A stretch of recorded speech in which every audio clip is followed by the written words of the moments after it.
শুভ সকাল বন্ধুরা। এইটা আমি এই যে নতুন একটা মাটির পাতিল নিয়েছি। এই পাতিলটা হচ্ছে মাটির, দেখেন একদম সম্পূর্ণ কালো, অনেক সুন্দর। এই পাতিলটা কিভাবে ব্যবহার করতে হবে সেটাই আমি আজকে দেখাবো। এই পাতিলের ভিতরে তেল দিতে হবে। এটা তেল দিয়ে পুরো তেল দিয়ে প্রসেস করতে হবে, সুন্দর করে মাখাতে হবে তেলটা দিয়ে। অনেক সুন্দর করে মাখিয়েছি। এখন এইটা একটু হিট দিতে হবে, দিয়ে এখানে পানি ঢেলে দিব।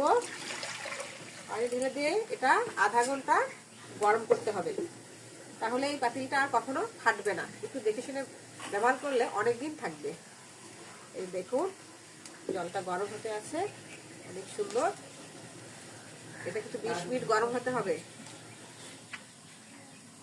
তাহলে অনেকদিন লাস্টিং দিবে।